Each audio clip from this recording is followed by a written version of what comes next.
Welcome to Mansoor channel. இன்றைக்கி நம்ம ஒரு சூப்பரான மசாலா பிரெட் தான் வந்து பண்ண போகிறோம். வாங்க அது எப்படி பண்ணுறதுன்னு பார்க்கலாம். நான் வந்து ஒரு பேனில் இன்றைக்கி 2 டேபிள் ஸ்பூன் அளவுக்கு நெய் வந்து ஆட் பண்ணிக்கிறேன். ஏன்னா நம்மளுடைய ப்ரெட்டை வந்து டோஸ்ட் பண்ணி எடுக்கிறதுக்காக நெய் வந்து நமக்கு நல்லா உருகி வரட்டும். இந்த அளவுக்கு உருகி வந்ததுக்கப்புறமா நான் ப்ரெட்டை துண்டுகளை வந்து இது மாதிரி ஸ்லைஸில் கட் பண்ணி எடுத்திருக்கேன். அந்த ப்ரெட்டை வந்து இதில் ஆட் பண்ணிடலாம். ஆட் பண்ணிவிட்டு நல்லா மிக்ஸ் பண்ணி விட்டுறலாம். ப்ரெட் வந்து ஓரளவுக்கு நம்மளுக்கு டோஸ்ட் ஆனால் போதும்.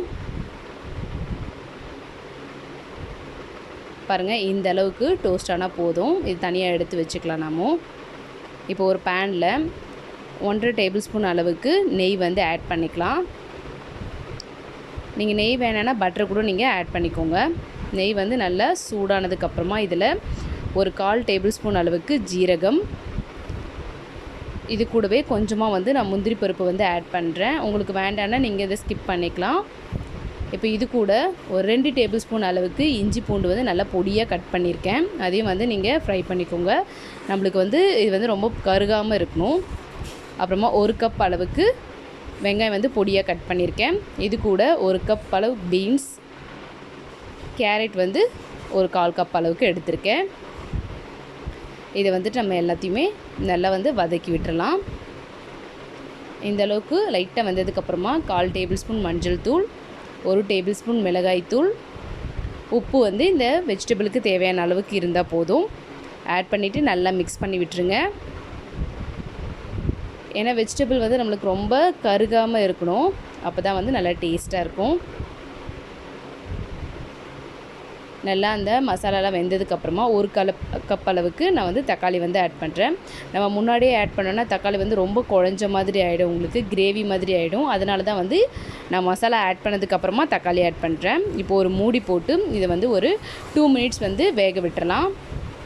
2 நிமிஷம் ஆகிடுச்சு, பார்க்கலாம் வாங்க. பாருங்கள், நம்மளுடைய தக்காளி வந்து ரொம்ப வந்து அந்த குழஞ்சி போல் லைட்டாக வந்து அந்த ஷேப் நம்ம கட் பண்ண ஷேப்லேயே இருக்குது பாருங்கள். இப்போ வந்து நல்லா மிக்ஸ் பண்ணி விட்டுறலாம்.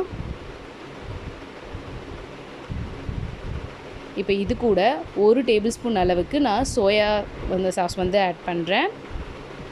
1.5 டேபிள் ஸ்பூன் அளவுக்கு டொமேட்டோ கெச்சப் ஆட் பண்ணிவிட்டு நல்லா மிக்ஸ் பண்ணுங்கள். நம்ம இதை ஆட் பண்ணும்போது நல்லா ஒரு புளிப்பு ஸ்வீட் சேரும்போது நம்ம ப்ரெட்டுக்கு வந்து டேஸ்ட்டாக இருக்கும். இல்லைன்னா நீங்கள் அந்த மசாலாவோட ஆட் பண்ணிக்கோங்க.